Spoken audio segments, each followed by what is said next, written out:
So, hi, this is Lava Elastic. The reason why I'm faffing about down here is because I have to actually start the show like this. This is, if I can angle it right, this is Lava Elastic. There we go. It does actually work. Yay! Hi, guys. I'm not the most technical person on the planet, as you might have guessed from that. And that was just a light box. My name is Sarah Saeed. There's absolutely no reason why you should know any more than that about me already. But this is Lava Elastic, which is a comedy, poetry, performance night. It is actually a neurodiverse performance comedy night and poetry, very importantly.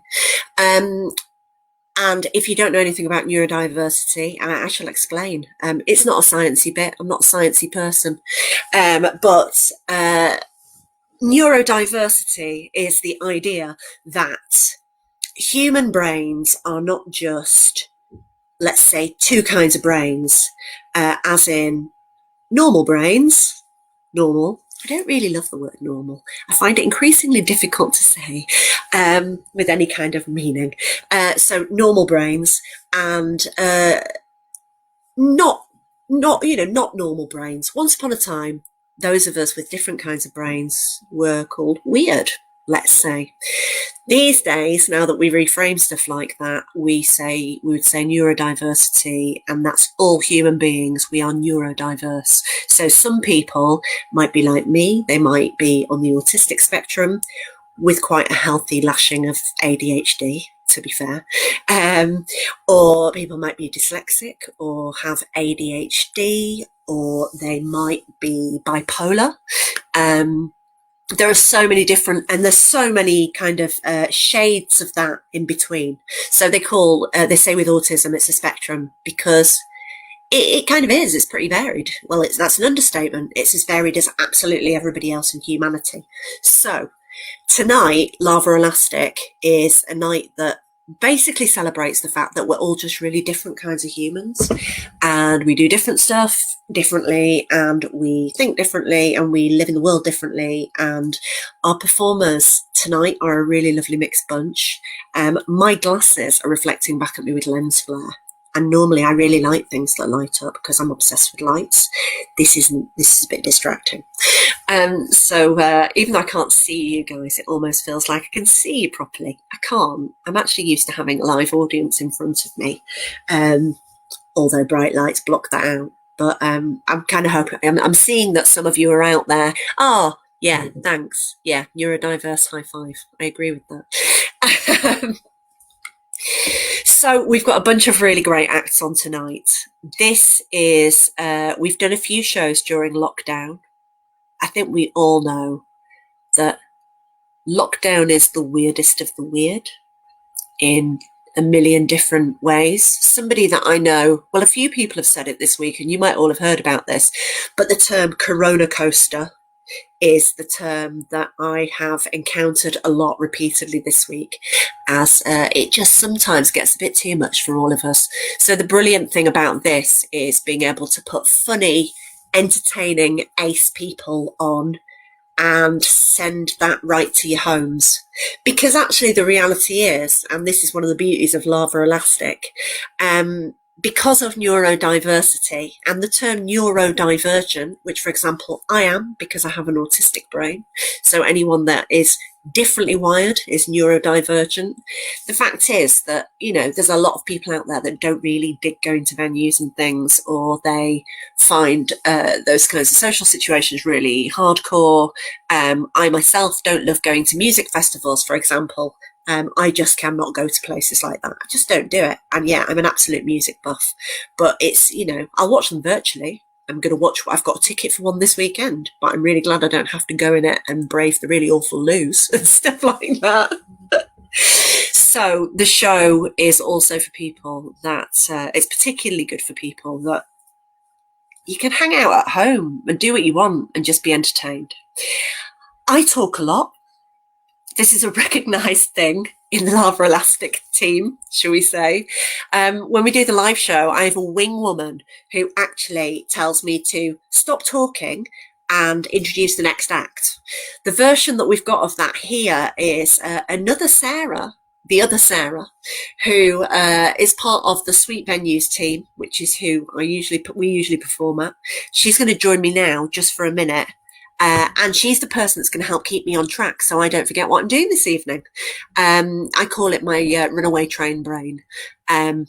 Luckily, you've got her to help you keep me on track. I don't know if that made sense. Sarah's going to join us now. Oh, it totally made sense, my sweet. Oh, but it's always great to be here and to support Lava Elastic. And we have yet another fantastic lineup. And for those of you following along in the live chat, the Sarah that you see in there is me, or in fact, as Lava Elastic, I am the one who's waving at you and cheering. And when a performer ends, or even during their performance, if you can make your comments, this is your opportunity to wave at them, cheer them on, do all that kind of stuff, because we just don't have the opportunities to have that feedback that we might normally have in a live environment. So your claps and cheers and hearts and explosion emojis and all that kind of stuff is how you tell us that you love us and love what's going on. And because it can be quite lonely just performing to your camera. It can be lovely as well. It's just you and the camera, but it's very weird. It's really, really weird. Have a tumbleweed effect. That's been my vision. Has just been like tumbleweeds rolling, which is kind of strange, isn't it? It feels a bit weird, which is why it's really lovely to see that there's so many lovely people out there already. I know, already kind of commenting and cheering and picking up on topics that we're talking about. It's all fantastic, and that engagement is just brilliant. Thank you. And people from Canada even, which is really it's really bizarre to suddenly. Oh yeah, my God, greetings from Canada. That's amazing. All over the place when normally we were in a little room before with just people from this actual from our lovely little seaside town. So there's already loads of lovely people there. So thanks, guys. Thank you. It's brilliant. And just for those following on at home, it's little messages like these that I send to Sarah just to let her know what's going on. That's the visual cues to make sure that I'm being kept on track, very gently and very kindly, but being kept on track. So it's a runaway train thing again, isn't it? It's like it is. Keep her on the rails. Keep her on the rails. We'll never get to the show otherwise, or the next act. Absolutely. Sarah, one thing just before I go, do you want to mention to people about how they could maybe support the artists on tonight's show? I'd love to. Yeah, absolutely. So the show is free. It's totally free to watch online. But we have got a donate link just in case. Just in case you want to give a little bit to support the brilliant performers. Lockdown is a weird time. So, it's just in case you want to throw a little our way. And it will be shared between the performers but equally, it's totally free if that's... Absolutely. Access is key for us. We believe that wholeheartedly and passionately. But anything that can be shared amongst those doing the show tonight would be super, super appreciated. It's also really gratefully received. So that's cool. So that'll be in the link later as well, in the feed that Sarah's sorting out. So if you want to go for it. If not, it's just... That's okay too. Joining us. It's just wonderful that you're joining us. Absolutely, because you might have a little bit spare in another week or two. Throw it to us then. It's all good. We're just happy to be here. Can I also say it's really, really lovely to see that there are people here that have been watching every week. And I know. I was seeing that.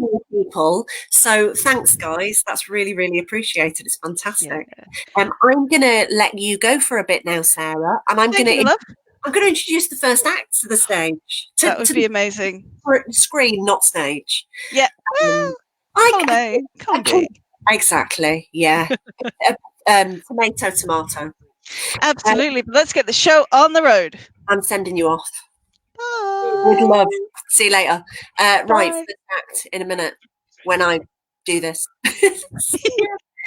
Right, so there is still an element of watching a toddler learning to drive a spacecraft, seeing me run a kind of physical, technical setup. And it ain't that technical, but for me, trust me, I'm learning. I'm learning. Lockdown has forced us to learn many new things, hasn't it? Right. I'm going to shut up, and the first act of the evening is going to come on, and she's great. She's a very funny lady. She's actually an American living in London, and she's just funny and great. And I'm not going to say that much. I'm just going to bring her to the screen. So this is Rabiah Coon. Hey, Hey, Rabiah. hello. I'm gonna scramoosh and leave you to your space. All right, sounds good. Thank you. Hey, everyone. So yeah, as Sarah said, I'm an American. I'm an expat living in London. I moved here just in January, and I moved into my flat on the 16th of March. On the 17th of March, I got a fever, and I haven't really left much since. So I want to thank my friends from the U.S. for being here tonight, and a friend in Bristol too. But basically, I'm going to tell you, and these guys will know it, but you guys don't know me. This whole lockdown thing has just normalized my lifestyle. Honestly, it hasn't really changed much. I was going out here in London and just having a beer in a pub alone, and now I'm just doing that at home. Here's proof I'm not a liar.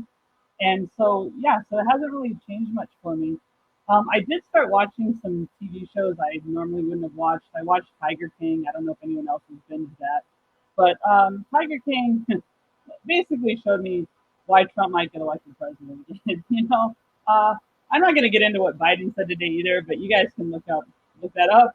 But I'm a little bit afraid, and I think the popularity of Tiger King made me more afraid of that. And then you have like Too Hot to Handle. So it's about all these like I guess good-looking young people. They were definitely young, good-looking. They weren't all my thing.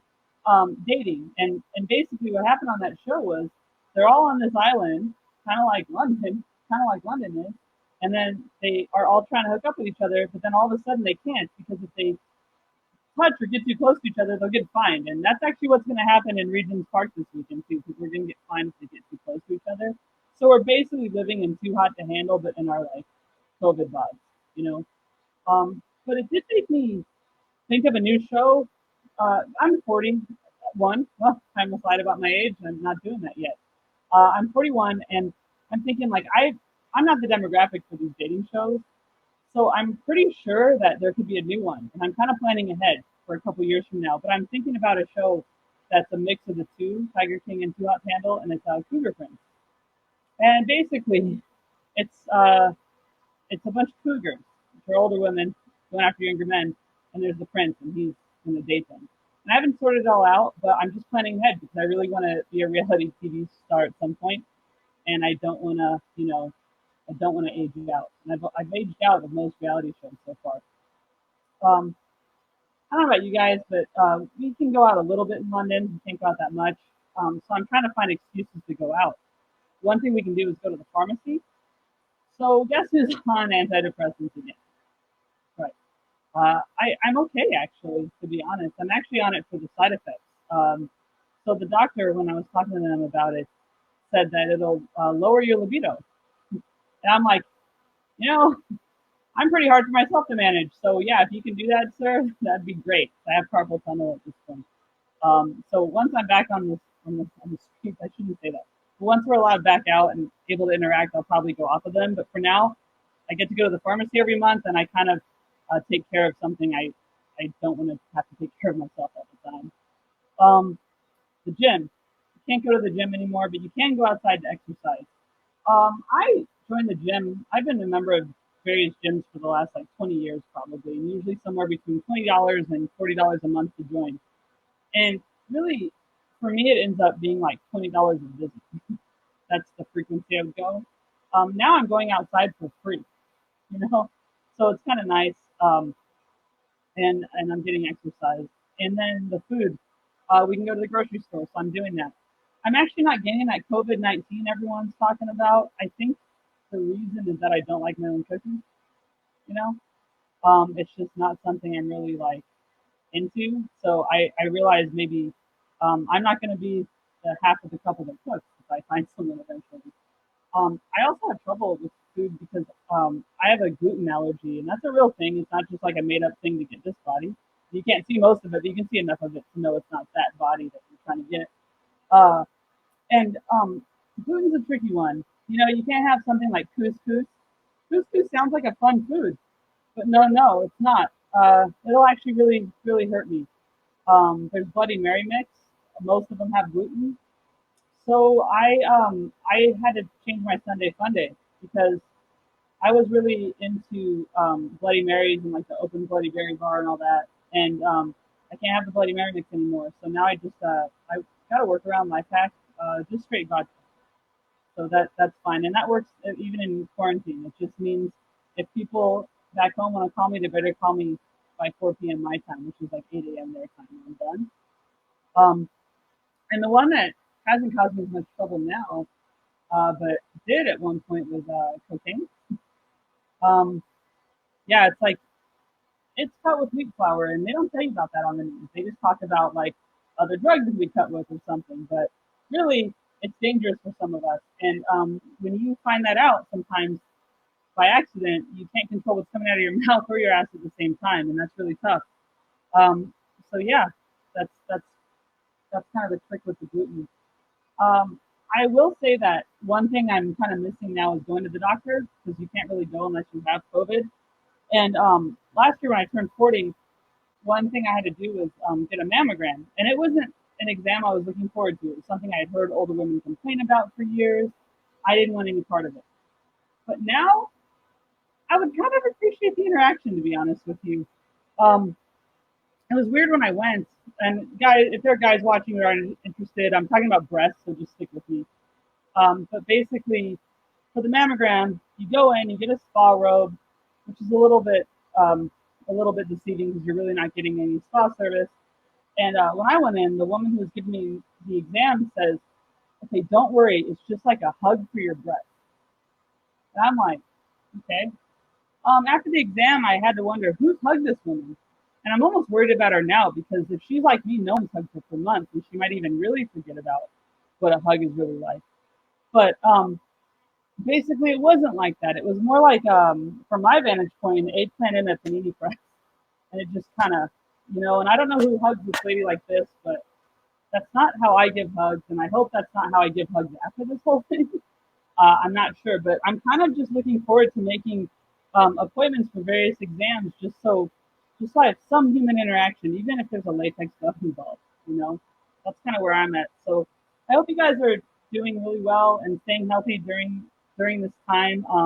And I appreciate everyone just being here, watching the show, and having me on. And hope you had a laugh or two. So thanks so much. I think that's my time. If it's not, I have more material. Hi. Hi, Rabiah. Thanks so much. Thank you. Shall I let you go off into the night and maybe watch the rest of the show? Yeah, definitely. Yeah. It's not quite Thanks night. for having me on. Thank you. Thanks so much. All right. See you later. That was Rabiah Coon. First act of the evening. It's really strange not having applause for the acts. I'm actually doing it as a force of habit, just automatically, because it's such a strange phenomenon. Not thank you. Yeah, we've got visual applause for Rabiah, which is great. We've got lots and lots of visual applause, which is fantastic. That's lovely. Thanks so much, guys. Yeah, it's a really weird thing just not having the sound. Thank you so much to Rabiah Coon, who started the evening really well. We've not got tons of acts on tonight, but we've got really varied, slightly longer sets, varied acts instead.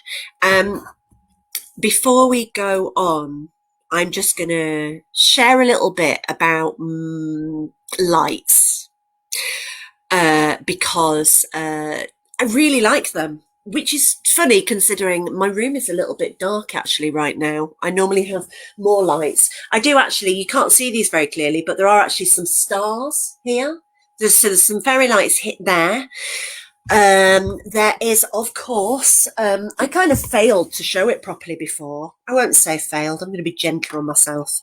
I didn't quite nail the sharing of the lava elastic lightbox sign earlier. So there we go. Okay, that's a little bit better. That's a bit better. It's all in the angles, like with photography and things, isn't it? So I'm obsessed with lights. Hi, my name's Sarah Saeed and I like lights. I've been, oh my God, it's like one of those Women's Institute talks where I'm going to share with you now what my history was of liking lights.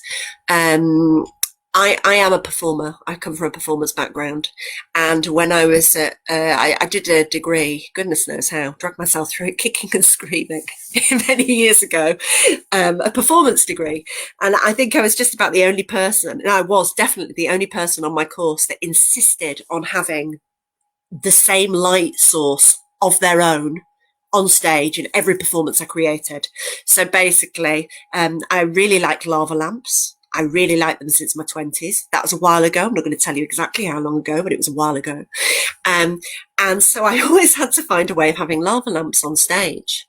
And I had them in my home as well. So I basically, I think there might be other people out there on the spectrum that can relate to this. I don't like bright lights. I really, really don't like big lights. So, for example, in my living space, I never have the big light on in the room. That doesn't happen. The only time that I have it on is when I know that I'm stressed about time and I have to get out the door. And I'm messing around in my head, spiraling because I can't get out of the door for whatever reason, because I can't work out what I need to do to get out the door or whatever. Some of you will be very familiar with this. Some of you might not be. It's hard to explain. I'll try and demonstrate it. So the only time that I put the big lights on really in my flat is when I need to make myself uncomfortable enough to want to leave. And it kind of propels me out of my flat because the light is so unpleasant that I just don't want to be in it anymore. And so this is the dangerous territory where I could talk about lights for 2 days. I like all kinds of lights. I'm getting a thumbs up saying that I haven't completely runaway train helium ballooned it yet. Not completely.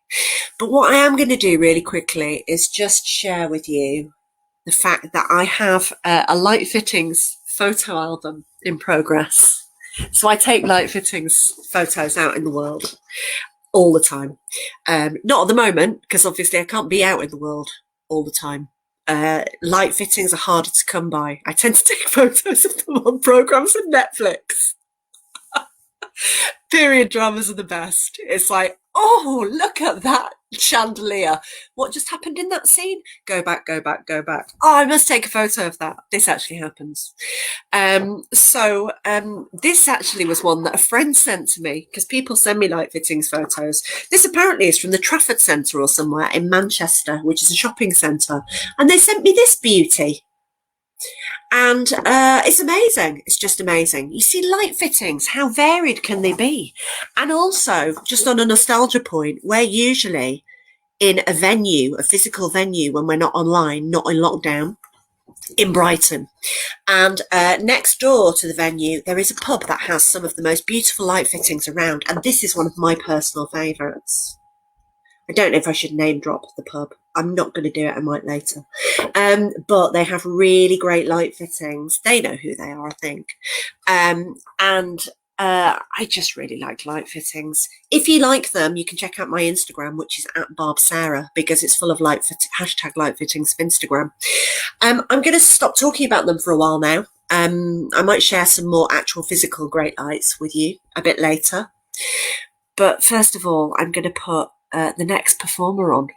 And she's really great. And I'm really excited that we've got her on the show. So I'm just checking that she's ready. She looks it.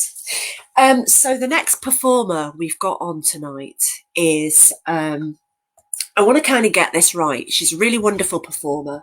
She is like myself and many of the performers. There's many of us that are on the spectrum tonight. In fact, possibly most of us are.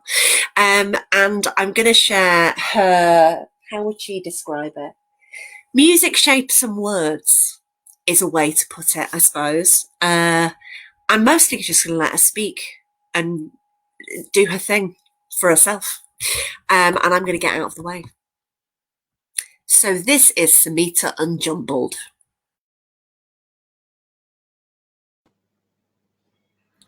Hi. I found out about Lava Elastic a while ago because I decided I should probably venture out and attempt to try that socialising thing that people do. And I thought it might give me a timestamp to venture out of bed.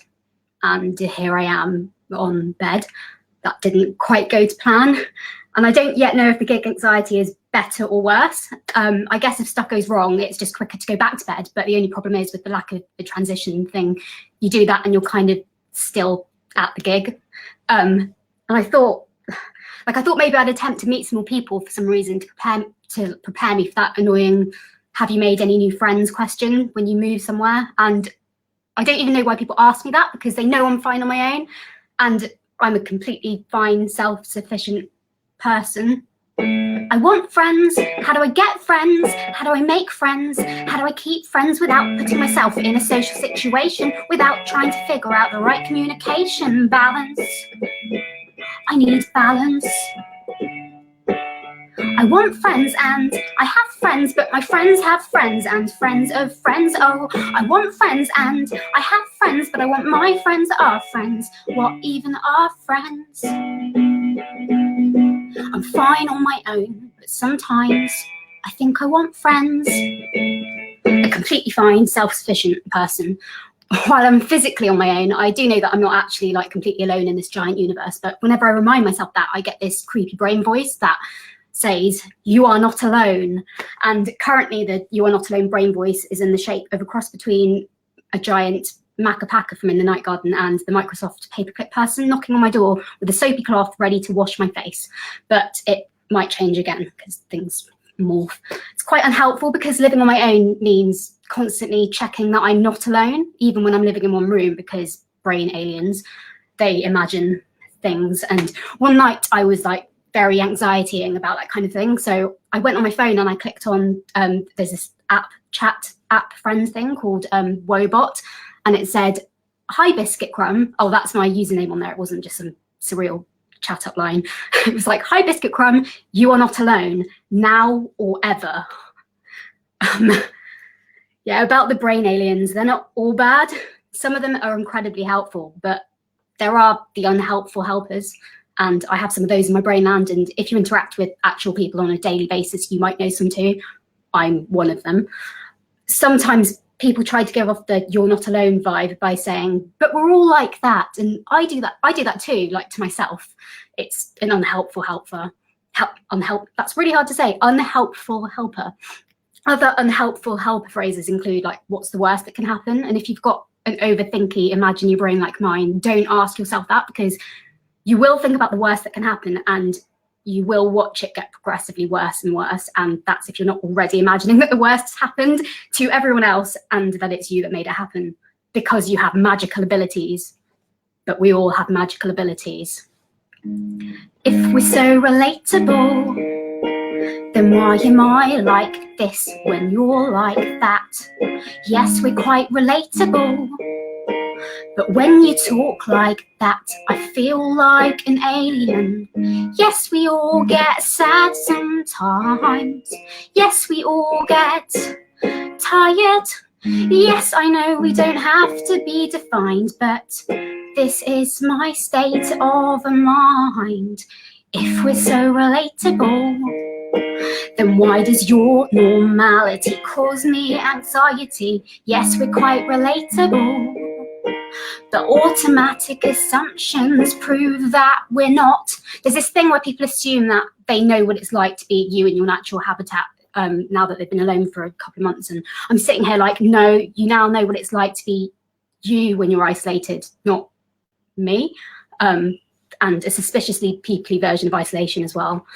Entering the social internet is probably the best way to feel immediately underqualified. Like, I feel like I feel like everyone's going to emerge and suddenly be like amazing bread making, quiz winning, hair cutting experts, and I'm going to be like, hi, I'm scared of the oven and this is my fringe.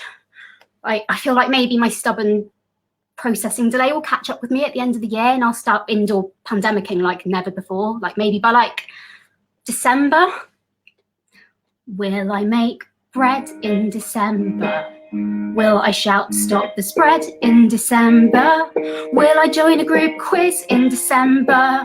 Will I try to grow indoor plants in an out of sync season? Will I try to be a home ed teacher? Will I miss meeting up with people? Will I say it's a strange, strange time and assume that you'll agree with me and my emotional, isolated experience? Another unhelpful helper phrase, possibly the one people say the most, is like, don't worry about that. Oh, don't worry, just don't worry. Especially when you've tried so hard to hide your worries in an attempt at self-coping, and then you compress it into like a generic, yeah, I'm just worried about, I don't know, like toast. Oh, don't worry about toast. Don't worry about it. I'm worried about the engine on the train I'm on exploding. I'm worried about the soup inside my brain overexposing that. I'm worried about the things I try to eat when I can't swallow, and I'm worried about the fact there's animal in my marshmallow. Don't worry about that, they say. Don't worry about that, they all say. While I'm worrying, I'm worried that the bruise inside my arm is a demon that's trying to spy on me. I'm worried that the letters in the mailbox will travel around and tell everyone about me. I'm worried that the voices in the taps will soon crawl out and try and trap me. Don't worry about that, they all say. Don't worry about that, they all say. Like rectangles arranged in a circle, my shape logic's been repurposed. Rectangles arranged in a circle, my shape logic's been through the washing machine and the tumble dryer and straight in the cupboard cause I don't iron. You tell me not to worry, have you never been frightened of a washing machine or a tumble dryer? How do you do that? You tell me not to worry, but how do you do that? You tell me not to worry, but how do you do that? You tell me not to worry, but did you know there are people in the world who can put their clothes in the washing machine, shut the door, and then just like not think about it? I only really realised that quite recently. Now those are magical abilities that I do not have. By mid-March, I'd already spent so long inside that I was like, do I even need shoes anymore? Like it's not like I hate going outside. Obviously, I like going outside. Oh, actually, that's probably not that obvious, but I do. I just hate being anxious, and outside makes me that, though clearly inside makes me that too. I also realised that my main you must force yourself into the outside world activity used to be going to the gym, which apart from the journey was technically still inside. But I started to put on shoes to get there though, so it kind of counts. And if you have, I've got like my shoes are over there, like just staring at me, but if you've got an over-imagining brain like mine, probably don't stare at them too much. Like, it's like I've got a big jumper dress on the cupboard next to me, and it's the kind of thing that would usually terrify me, but it's actually become a friend. Like, it's currently inside out because I tried to wear it one day, and it felt like I was wearing ghosts, and the empty coat hanger made me too sad, so I immediately had to put it back. But now my shoes are just, like, in a line, like they're waiting for a train or something. Shoes, shoes, I used to wear you shoes, and now you just look at me. Shoes, shoes, I used to choose to wear you shoes, and now I just watch you standing there while I sit here. You're standing over there to remind me of everywhere that we used to go. Oh, now we don't go anywhere except on Friday afternoon evenings to the shop to get some more popcorn. Friday afternoon evenings, that's when I go outside here to practice my breathing, pretending I'm underwater. Friday afternoon evenings, that's when I choose to wear you shoes. The thing about shoes is you have to go everywhere that they go when you're wearing them. But after months on my own, it's actually quite endearing. Until they make me go places I really do not want to go to, though my brain makes me do that anyway, even when I don't go anywhere. But then I can take us to nice places in return, like back home again, so I can continue to appreciate how nice it is on all the other days when we get to stay home. Oh, look at them in their little line. Well, you can't see them, but they can see you. I'm joking, they can't. I can't even see you. You never walk away from me, except when you're hiding. Oh, you never walk away from me, except when you're guiding me in the wrong direction for a distraction, Kinder Egg. Thanks for listening. That's it. So I'm just going to sit here. Oh, hi, you don't have to just sit there, don't worry. Thanks so much, Sumita. Thank you. I'm going to give you some applause because nobody can hear them. Yeah, you can't hear them. So thank you so much. I'm going to let you go on your way. Thank you. Thanks. Bye. That was the lovely Sumita Unjumbled. Oh, that was really lovely. She was singing about shoes, which is weirdly topical. I think a few other people said on the chat as well that said things about shoes, that shoes are all weird, like they're a weirdly important subject for a lot of us, actually, I've got to say. Yeah, somebody else is saying here that they got anxious about buying more shoes. I think that's what that is. Anyway, before I get too sidetracked, I can't speak English today. I think it really is partly the effects of being in lockdown and just not physically, or not verbally articulating as often as possible to other human beings. So everything's just a little bit slurry. And anyway, I've sidetracked. The point was about shoes. Before we move on too quickly to the next act, I've got some new shoes. There's a news flash. Isn't that exciting? God, life is tiny in lockdown, isn't it? I've got a new pair of shoes, and Sumita's gorgeous song reminded me that I'm wearing them tonight because I've got nowhere to wear them otherwise. And it took me a long time to get them. And I'm not really one for product placement, but I'm not even going to show you them on my feet. I'm going to take it off and show you it.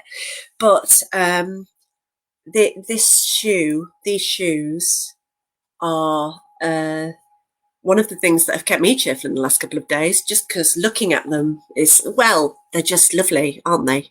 I couldn't resist not showing them after Sumita's beautiful song. They're just gorgeous. I love them.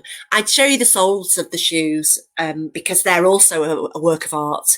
But there's something a bit wrong about sharing the soles of your shoes. So I'm not going to do that.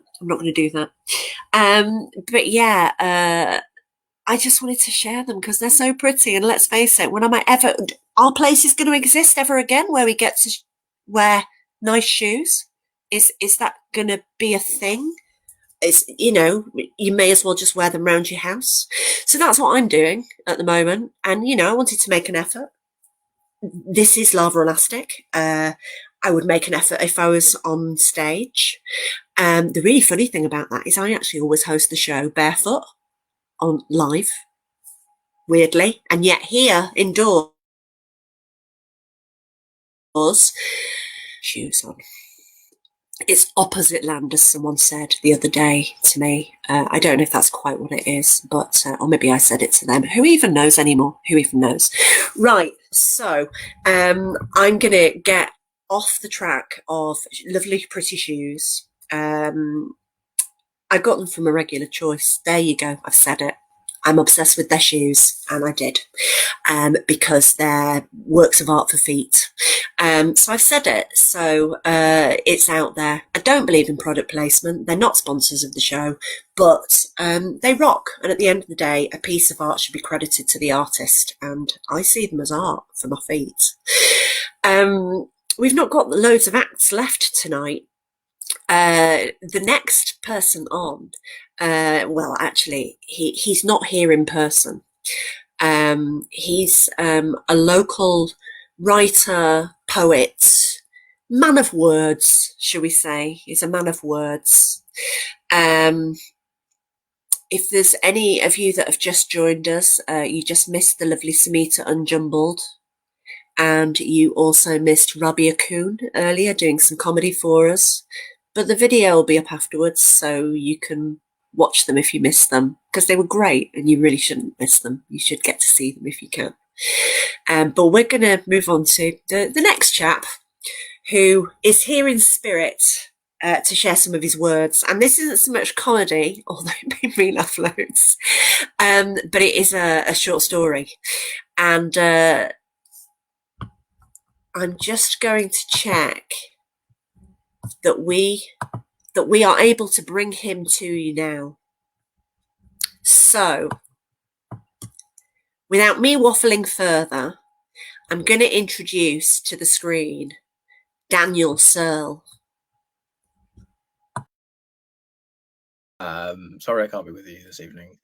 I foolishly ran a virtual pub quiz via Zoom on the first Friday evening of lockdown, and it's just happened every Friday ever since. So I'm feeling slightly obliged to carry on with that. I am wearing, hopefully to make it up to you guys, I'm wearing my Rabiah's adventure shirt. So hopefully that goes some way to making up to you. I've written you a short story. It's quite short, so if you don't like stories, don't worry, because it won't last very long. It's called Service. Sir Alan Sugar thumped his hand down again on the countertop. The butt of his fist was meaty with age and success, though his thumps were weakened now, his forearm seesawing without power or control. The coffee machine replied with its dull echoes, quieter each day. Sir Alan Sugar looked around, appearing as pointedly frustrated as he could muster. It was an expression designed to convey his total indignation. He had been waiting almost 4 days to be served, after all, but there were no customers in the cafe to respond with an empathetic smile, no staff behind the counter to hurriedly rectify their oversight. There wasn't even anyone passing by on the street outside, as far as he could see, who might be able to make him a panini. Useless, growled Sir Alan Sugar. He'd almost fully drained the water dispenser on the counter. A small puddle lay sump-like at the bottom, blotched with slices of long dead lemons, and the sides of the glass dome were cloudy with, well, whatever got left on glass by water. Water paste, probably. After emerging from the bunker a week ago, he'd spent the first 3 days unsuccessfully searching for someone to serve him food, before deciding to set up camp in this place, reasoning that the staff would have to turn up for their shifts eventually. The door had been unlocked, the sign had said open, and the lights were all out, of course, but that seemed to be the case right across London, so quite where the bloody staff had got to was a mystery. Probably run home to mum and dad when faced with the prospect of buckling down and doing a proper day's work. Sir Alan Sugar shifted on his high stool and tapped the base of his water glass against the ringed wood of the counter. There was a chance, he conceded, that the staff weren't skiving, but in fact had been killed in the recent incident. If they had, well, more fool them. They'd all had the opportunity to make it, just like him. He'd come to London in the 1970s with maybe £100 in his pocket at most and used his initiative to set up a business. Fast forward a year or two and he'd saved the deposit for his own place, moved out of his council flat, and was employing other people to do the hard work for him. Making it in business wasn't difficult. People were just lazy. There was no reason at all why every single person in the country couldn't be running their own company, overseeing their own team of staff, if only they'd aspire to follow his example. Then they could have been in the bunker alongside him with the other alongside him and the other go-getters. They would have survived, and they'd be here to serve him a bloody sandwich. Sir Alan Sugar pulled his shoulders and elbows in, and checked once more that his coat was snugly buttoned. It was surprisingly cold in the cafe, without paninis being grilled, without the coffee machines snorting out steam and boiling water, without the usual heating. He also hadn't eaten for a week, which didn't help. Since he'd arrived at the cafe, he'd been distracted by his reflection in the mirrored wall behind the till, seen his skin stay the same size while the flesh and muscle had gone someplace else. Then he saw it. He'd been here for days, and somehow all along, hiding in plain sight, had been a panini, just a few feet in front of him. On the work surface by the back wall, in the gap between the unlit condensation-fronted chiller cabinet and the silent coffee grinder, there it was, long, rounded, beige. Sir Alan Sugar slid off his stool with an uncertain grace, buoyed by sudden levity but sandbagged by weakness, and stepped slowly to the service area, a hand on either counter for support. He began to give thanks for his good fortune, but took a sharp, deep breath and corrected himself. He had been the one who had spotted the panini, not anyone else. Once again, he'd used his initiative, and once again, he'd been rewarded. Sir Alan Sugar picked up the panini and felt it give way in his hand like a fusty strawberry. It shrank as if fearful of him, folding into a rough nothing in his grasp. Sir Alan Sugar felt the world swim around him, the air suddenly too loud, too thick, too bright. He looked again at the panini, his panini, now a crumpled manila napkin. There were dimples in rows along one edge, and in the centre a triangular symbol of 3 green arrows. Sir Alan Sugar fell to the floor of the cafe. He smelt stale coffee grounds, a distant brine, and was fired. Well, I hope you enjoyed that. And yeah, enjoy the rest of the evening. Bye. Toodles. That was Daniel Searle with a story that he wrote about not my favourite man. I don't know about anybody else. It's funny, isn't it, that the dude's called Sugar when he's basically the complete opposite of sweet. That was me winding down to criticising somebody when I realised, can you get done for slander easily? I mean, you know, I'm not famous. Nobody cares what I say, but still, you know. Anyway, I loved that story. That was Daniel Searle. And just to say, actually, if you do like, because he's a writer and a performer, and if you do like his stuff, if you go to his Facebook page this Sunday, he is going to be sharing he's doing more readings, basically, more of his writing. Just to mention that all of the performers that are on tonight have got other stuff going on. You know, they're performing on other shows or they're sharing their work online. So Sarah, the other Sarah, will be sharing that information in the feed so that you can check all their other stuff out as well, because they're all doing ace stuff all over the place, not just here, and you know, some of it is definitely different stuff. Everybody's pretty prolific, and during lockdown we definitely all need to keep churning stuff out, if nothing else, just to kind of stay sane. Whatever at this stage sane is. I mean, I prefer the word sane-ish, just because sane is a very relative concept for me anyway. And just really quickly, I hadn't actually really planned to mention this, but this is Mental Health Week, I think, Mental Health Awareness Week. I'm very aware of mental health stuff because, hey, I have to navigate that stuff every day, and I'm sure there's lots of you watching that feel the same way. I'm just going to point out one little thing that's in my background here that I don't know if you've noticed, but because I've been having a bit of a hard time recently, I like to have little things around to remind me to you know, go gently on myself, go gently on others, give myself a break and give everybody else a break, all that stuff. We're just human, you know, blah blah blah. But I call this my kindness bunny, And I don't know if you can see it in the background here, but they say, don't be so hard on yourself. And actually, there was a series of these bunnies, and they were done by a local artist called I Am Sprite. And the first time I saw it, I was just obsessed with it. I was just like, well, I need one of those on my wall in my life, practically on the inside of my eyelids, if that was possible, just to sort of say, give yourself a break, man. Because we're all really, really hard on ourselves. And so I think a lot of people out there that have reasons why they have to be gentler on themselves. And, you know, this is a time in lockdown where it can be a bit tricky. You know, it's a little bit hairy sometimes. It's intense. And I've likened it to feeling like I don't have a garden. I've likened it, or a balcony. I mean, I live in a place where people have balconies or gardens, you know, so it's not just a case of you've got a patch of land outside or you've got nothing and you're stuck inside.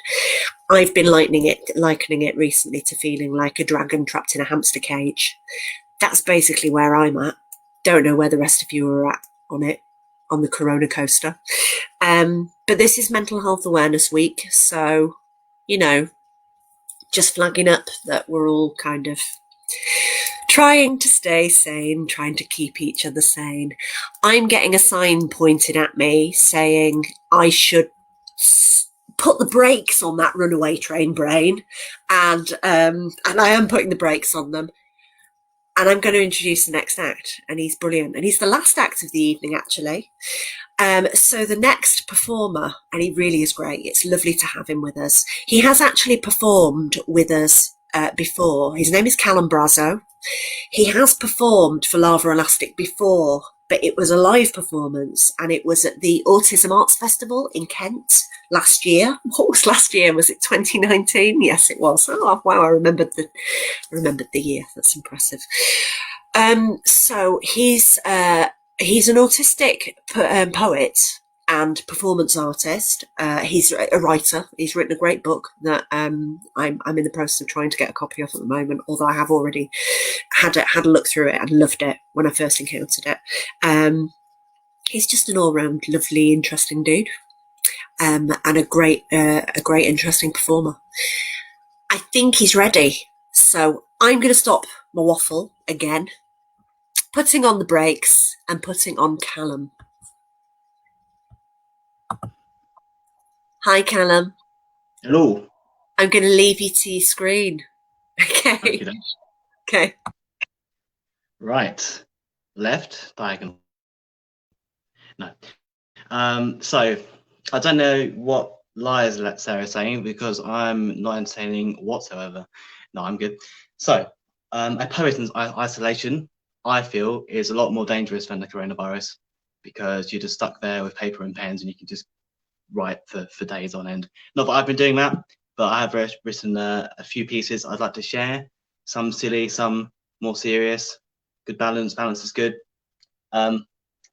So there's this pub called #PE11. Yes, #PE11. You have to say it like that every time you go. #PE is annoying. Anyway. This is about that. It's when it opened. My fiance and I went there a lot before all this happened. Unfortunately, it's not one of those places that was doing deliveries. Very, very sad. But this poem, I don't have a title for it. It's really deep. Hope you're paying attention. #PE11. Handbags and speedy progressions. Mad lads discreetly incessant. Jazz jams, sneaky sick weapons. Badlands, creepy inherent. Rap clans, cheesy fiend felons. Stack yams, BD mean legends. Black tans, unique with depressants. Dash cams, treaties and lemons. Jacked rams, trees leak with essence. Lap dance, thieves speak with pedants. Knapsacks, beastly flee heaven. Jack crap, delete me, I'm pregnant. Grab hags, we seize the melons. Flax flags, deep freeze in sections. Ass flaps, breeze reeks of leaven. Gas bags, freak beans, I reckon. Clap back, eat beef with peasants. Cracks, gaps, and weekly recessions. Apt maps, sleek grease obsessions. Lamb fat, cheap cheeks in sevenths. rank racks, heat feet to redden, land mass, TP's acceptance, bland hams, G&Es give presents, tanks flank to keep peace and deafen, crammed cans, weed steeped in pheasants, damp dams, reed free for reverence, bang spank, queasy from crescents, abstract, released expression. Thank you. So that was just me just going on a bit of a syllable spree, which I really enjoy doing. It's actually about world peace, if you listen closely. No. Moving on from that, quite swiftly perhaps. This is a poem I've just written called Dialogue, and also I make no bones about it. You know, welcome to my home. This is I don't know what you can see. I know you can see my paintings here. I'm on Instagram, Callum Brazzo, boom. This poem means a lot to me. It's the infinity symbol, and it's a symbol of acceptance and unity for autistic people, neurodivergent people. So that's something I painted for the month in which we all care about autistic people, and then we go away suddenly. I'm not bitter. No, I'm not. This poem, however, is called Dialogue, and it's kind of about love, and other poems I've got are about love and unity, because I like to fill you with the butterflies, all this good stuff, all this good stuff. Okay. I have a poem I wrote. Do you want me to read it? Of course not. You'd rather be obsolete with your eyes down, drives my mind round the bend. We live in our own worlds and rarely get out of them. To talk to people on the bus, just one example, we only conjure up the courage if they're bums on a bar stool. I'm losing my marbles. Won't converse from a fear that strangers are harmful, but they aren't all bad, because how did we make friendships? People take offence at politically incorrect, unintentionally meant slips of the tongue, but how can we be equipped to overcome without dialogue to ensure all are comprehended?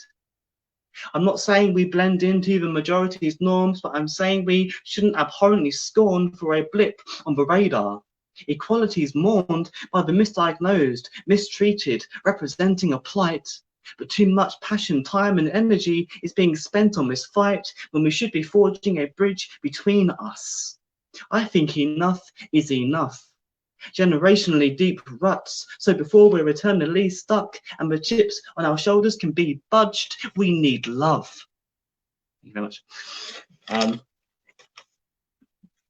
It's better for me to ramble on in this setting, because when I've performed live, because of what I do, performance poetry, you have to kind of pause for emphasis and such, and not everyone is aware of performance poetry. That's what I'll say. I was in King's Lynn once, and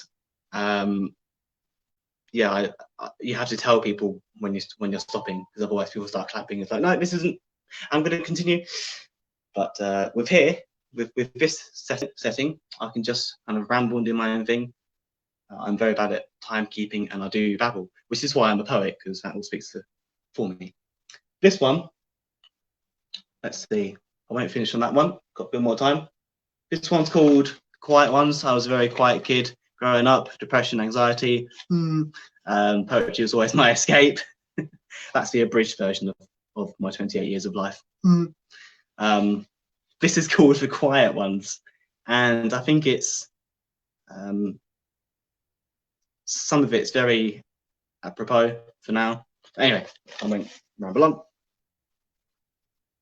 I can perform some without paper, but it's just, I don't mind. Quiet Ones. Thank you. Underestimate me. I don't have to dare you. It's all too easy to craft paper-thin perceptions that I will tear through. Or maybe I won't. Maybe I will permit your projections of weakness onto me with pity. You're being silly, but I am no joke. Your punchlines don't connect. Stand center stage on your soapbox. I'll stay unchecked and do what you might expect. Because there is power in the quiet ones. Tar me with a brush of sweeping statements. I will paint over your superficial layers. I am patient under the surface of graffiti grime of the naysayers, spraying fallacies about our capacities, dictating who we have to be. I manage these crowds, servicing your nights out. Nights in.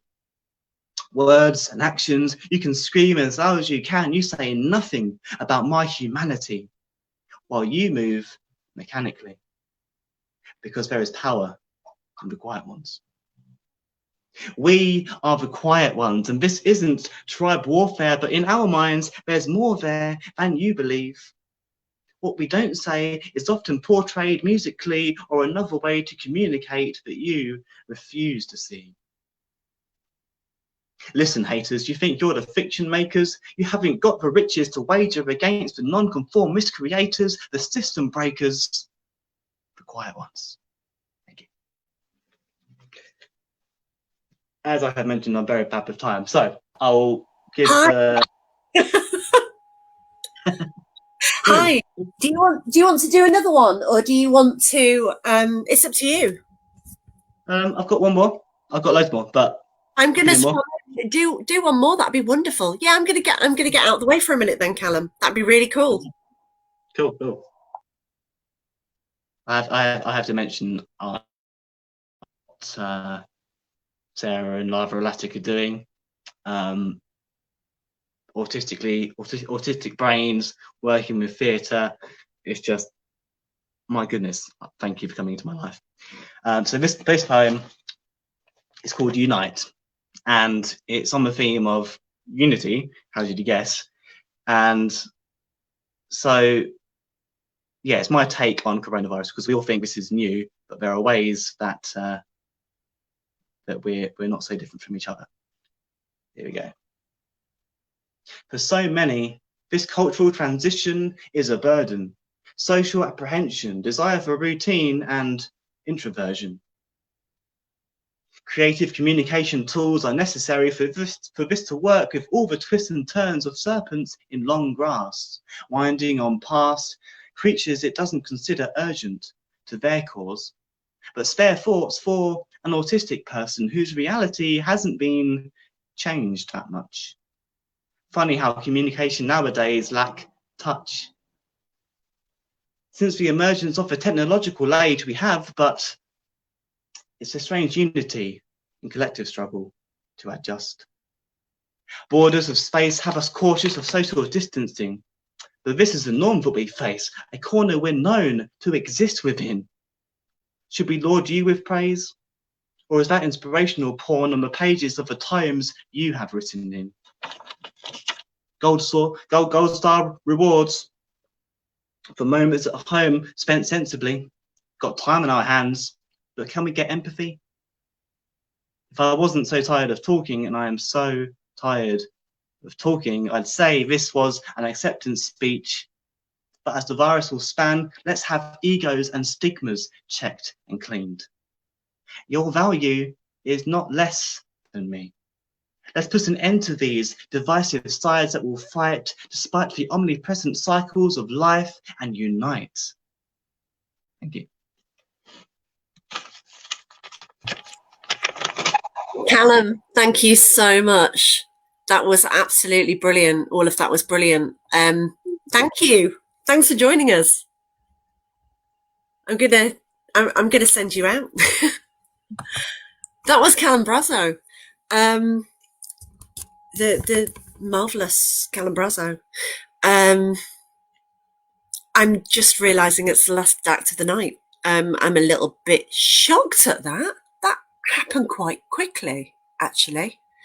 Yeah. Thanks for the wow. I'm just a bit shocked. That seemed to happen.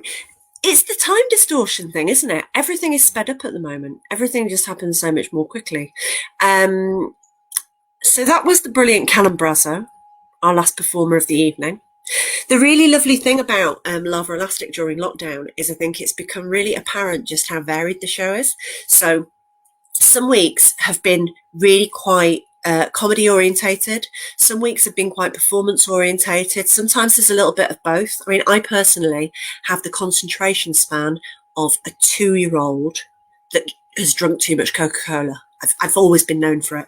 So I'm not saying I get bored quickly, but I'm a little bit of a fan of variety in entertainment. And I've got to say, it's kind of amazing just to get the chance to kind of share so many varied different kinds of performers. And that's one of the beauties about the fact that, you know, we're kind of neurodiverse. Some are neurodivergent, because it's that thing that there are so many different performers with different energies all the time on Lava Elastic. And it's kind of lush to be party to that, to be honest. It's really, it's pretty special. It's probably quite selfish. Like I said, I'm easily bored. So I shouldn't admit that live, should I? No filter. Everyone tonight was absolutely fantastic, just brilliant. It was a real privilege to have them all on. I'm really hungry. I forgot to eat today. I don't know if the rest of you do this often, but when I'm focused on a task, I get to eat. I just forget. It can take me 3 hours to remember. I did actually, and then just not eat, and then take another 3 hours where I go, oh, I meant to eat 3 hours ago. So I'm going to wrap up the show fairly soon. And that is quite selfishly, because I'm going to go and have some dinner. You've all been absolutely wonderful joining us for Lava Elastic tonight. That's those of you that are audiences, those of you that are leaving us now that have said you're logging off, thank you so much for joining us, and for having been to watch it before, because I know some of you have. That's been brilliant. The acts that you've seen tonight have been Rabiah Coon, who was up first, followed by Sumita Unjumbled, who was on second, who was playing piano and sharing all kinds of stuff with us. And then after that, we had Daniel Searle and his story about the adorable Alan Sugar. That was sarcasm. Autistic people do sarcasm. See? Some of us do. That happens. And finally, after the Daniel Searle lovely story, there was the fantastic Callum Brazzo, who just shared some poetry and wordsmithery, and yeah, just they've all been absolutely brilliant. Somebody has asked me, have I drank? No, I haven't. I've got a glass of water next to me. I'm absolutely parched. I totally forgot. Thank you so much. Oh my goodness, that's the most wonderful thing in the world when a member of your audience reminds you to self-care. See, how lush is that? So I want to say thank you to all the acts. I also, very importantly, I'm going to bring her to the screen just briefly to thank her for just being brilliant and saving my bacon, or saving my hide, or whatever, as always, and helping me out tonight. So this is Sarah J. Hello. Thank you. Oh, my pleasure and my delight. You know, we may not be in a room that Sweet Venues is managing, but to be able to help, you know, manage the wonderful, lovely audience that we've had today with all of their lovely comments, hugely appreciated. It's a brilliant way that in these very quiet times we can actually let our folks know that they are being heard and they are being seen and they are being celebrated, and that's just awesome and fantastic. And you too, because you are our lovely host, and we love, you know, as part of Sweet, we love having you with us, and so we are more than happy to champion you and your work, and as a fellow Aspie, you know, I'm delighted to be able to be a part of all of this creativity. So, you know, thanks right back at you. Absolute pleasure, and thank you. The thing, isn't it? We've all got our brains are probably busier in lockdown in a way, then, or there's more that we want to churn out, or so. Yeah, I mean, what we meant, you can't just shut it down, can you? No. So yeah, No. you're absolutely right. The fact that you guys help me do it is absolutely amazing. I'm going to let you go now and say thank you my so much. love. And I'll see everybody hopefully in a fortnight's time, which I believe is it the 5th of June. it's the 5th of June. Yes, Oh my it is. God, put it in your calendars, people, and we'll see you there. 5th of And June. for now, I guess for now, I'm going. Bye. I will facilitate that when I remember how. Thank you. So I just want to point out, I don't know if you've noticed, the light has changed. So we were in bright light at the start of the show, although it was quite dark in here. But I actually always have my projector, that my stars projector. It's kind of like a galaxy, but it's my favourite projector. And so as I had a bit of time, I just thought I'd set it up and share it with you guys as my last light of the evening. Although, let's think. Yeah, actually, do you know what? I'm not going to share photos from my photo album. This could go on to another half an hour of talking about lights. That's how I forget to eat. That's how you guys might get bored and never want to hear my voice again.